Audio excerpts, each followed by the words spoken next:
Good morning, we're back again. I didn't upload a video last week because I had a stinking cold and I was feeling so sorry for myself. Last week it was actually not too bad considering I really didn't feel well, but I didn't manage to do either of my exercise sessions. But I'm gonna let myself off because at the end of the day, I was unwell. So the idea of going for a run when you've got a stinking cold, it's not gonna happen. I absolutely wanna be taking things off for my future self, but it can't obviously be at the expense of my present self. I sound like a prophet, don't I? Today was a big day, Pia's first day at the childminder's, first full day. She doesn't then have it next week because it's half term, go figure. But yeah, I'm child free today. The house is so quiet, aside from obviously Alex tippy-tappying away here because he's working from home, but there's just no children in the house. Feels weird. Feels really, really weird. I'm gonna make lunch. Jason's sourdough, always. I really like this sprouted grains one. And I'm gonna do some smashed chickpeas with some tomatoes. I made this the other day and it was delicious. And I said to Alex, I wish I just had a little bit of balsamic vinegar because it would have just finished it off perfectly. We went to Waitrose yesterday and I still forgot to buy balsamic vinegar for my future lunches, which I'm a bit annoyed about. But I might try with some crispy chili oil. This Itsu one is apparently really good. Is that weird to have this on this meal? I don't know, I might have to make it and smell it and see how I feel. But yeah, gonna make lunch, so.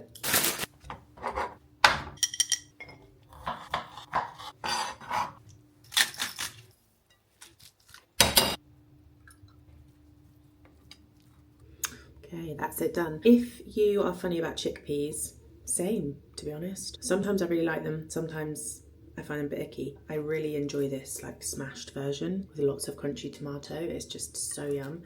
I'm gonna refrain from just shoving it in my gob, which is what I was just about to do. Should we try some with the chili oil? Because when I made this the other day and I realized I didn't have any balsamic, I actually just put a little splash of white vinegar over it and it was fine. It would have been nicer with balsamic, don't get me wrong, but the white vinegar did the job. This is obviously, oh geez.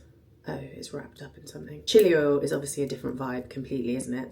But I think it could work quite nicely. I bought chickpeas this week as my kind of protein of the week for my lunches, if you like.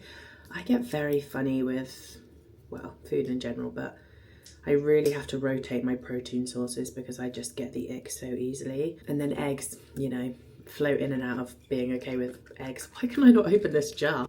Oh, okay, right, so that, oh, smells lovely. Crispy chili oil, crunchy garlic and roasted seeds. Just gonna pop it on there. Oh, that's delicious. It's not too spicy, just like a nice tingly little bit of heat. And then the seeds actually add a little bit of crunch. Obviously the toast is crunch too, but the chickpea stuff is quite mushy because it's all mashed. Oh, the crunchiness of the seeds is so tasty.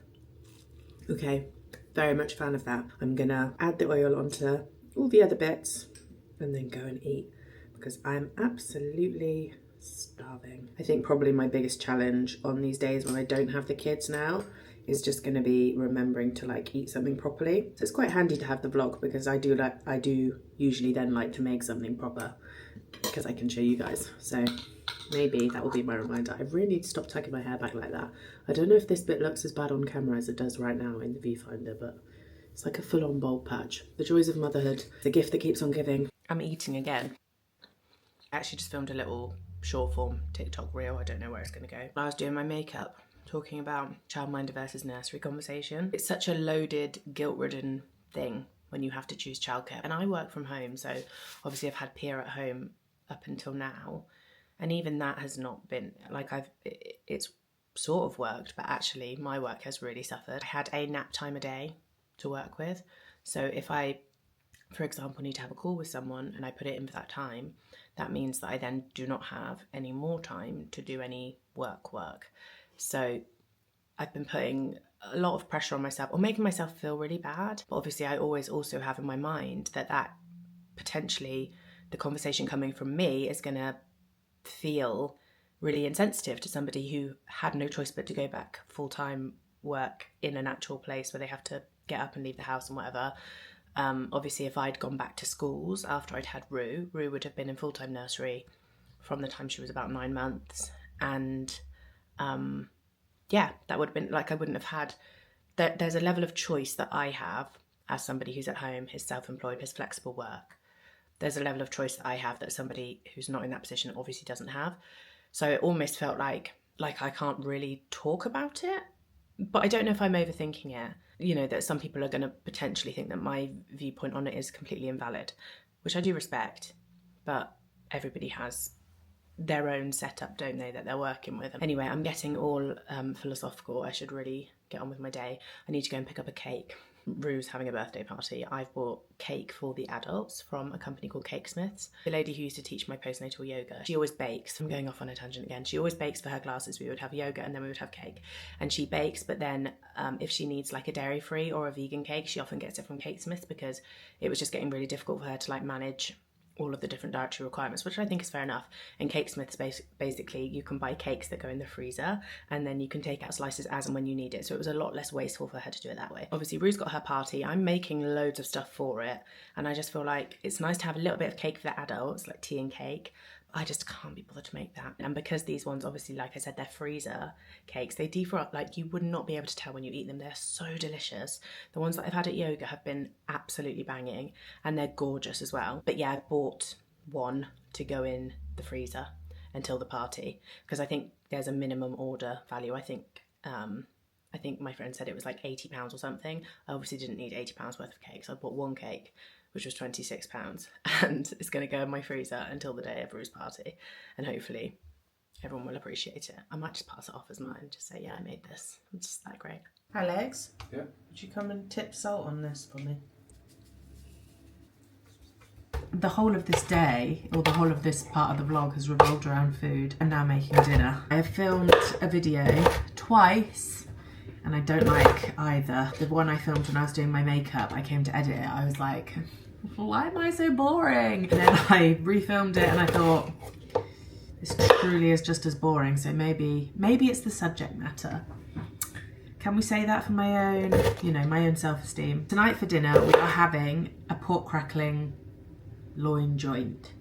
Big bit of pork, big old bit of pork with a big old bit of crackling on top. It's obviously quite a big chunk of meat, which is great because it means that hopefully we can have it for dinner tonight and then we'll have some left over maybe for a little sandwich tomorrow. Don't know why I said sandwich. I've never said that in my life. So I'm gonna make some mash, got some tender stem broccoli, and I also had some red cabbage that I wanted to use up. All of this will go into a tin and then I will put in some apple slices and a bit of apple juice and then roast it all together. And it's kind of like braised cabbage, but it's got that really sweet appley taste.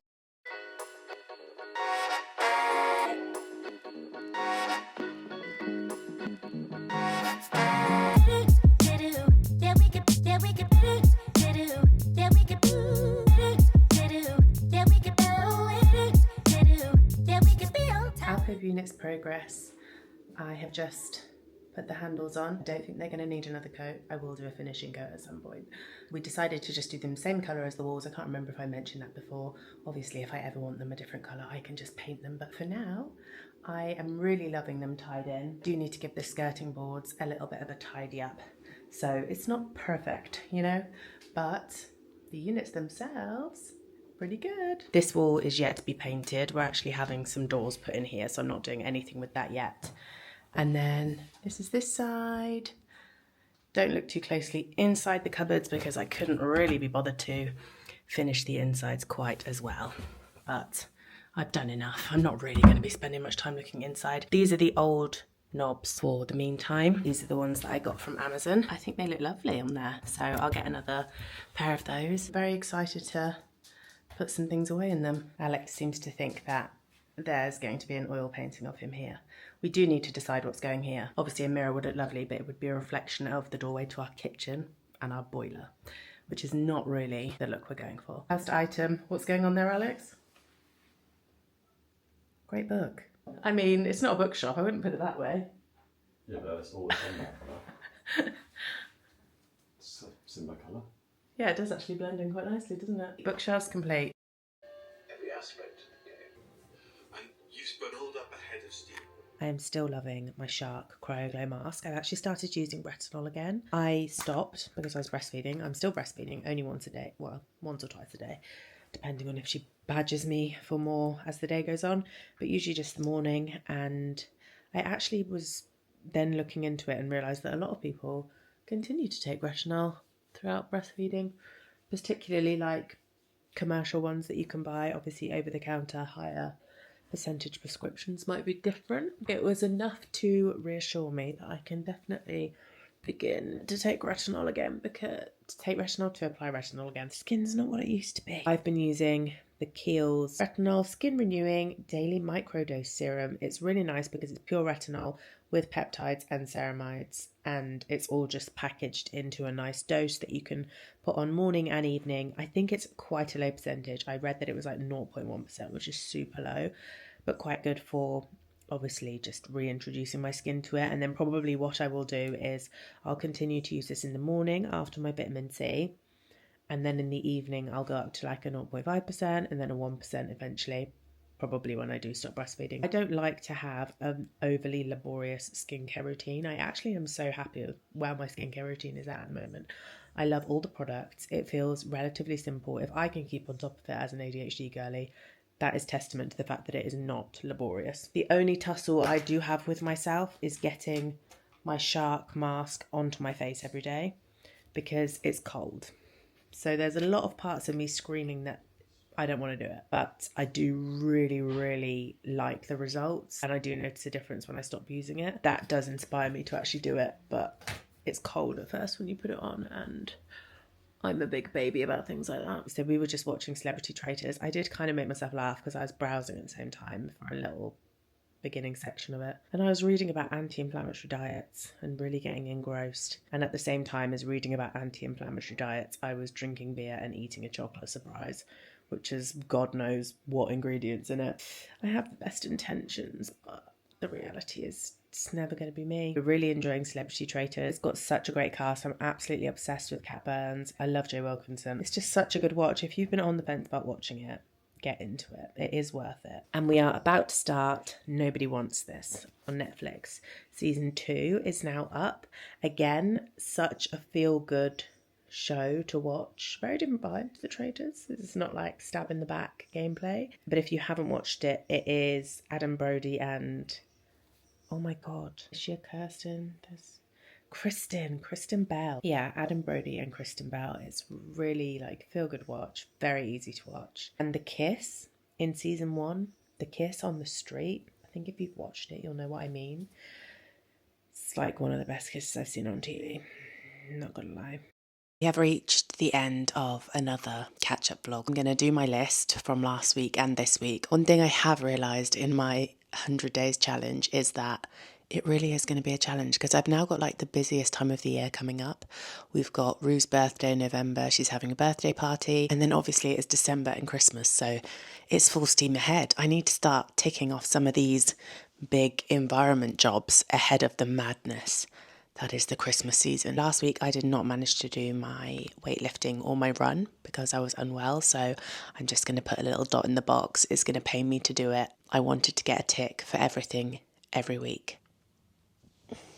In personal, I had my 1 hour of writing a week. I can tick that. Despite not being well, I still was in quite a good mood for writing. So last week was actually quite a positive one. I think I did way over an hour, to be honest. And then for this week, I did manage to do 2 very rubbish exercise sessions. This run that I went on this week was the first time that I didn't feel great, but I guess maybe the tail end of the cold, even though I felt like my cold had gone, maybe my body was still just a bit blah. And also sleep has not been great. I'm not going to talk about sleep because we know it's boring. Just need you to know that I'm still not sleeping and now I can move on. And then my writing this week, I kind of felt like a failure because I hadn't committed much to paper, like when I was looking at my word count. But I started a slightly new project for something else that I need to do. And I also was focusing quite a lot on editing, but that still counts, right? It's still part of the process. So even though for me it felt like I hadn't made many steps forwards, technically I had. So last week was days 79 to 72. I'm now just second guessing the way I've been counting down. No, I'm fine. So last week was day 79 down to 72. then this week would be 72 down to 65. Still got lots of time to play with. Thank you for joining me on another rambly, tangential, chipping away at the 100-day challenge vlog. I can sort of feel myself overthinking the vlogs again in terms of like, I just worry that there isn't a massive amount of variety. I still just want to keep showing up at the moment and uploading. I don't know, I just feel like my life is really boring. I will check in with you again next week. Bye.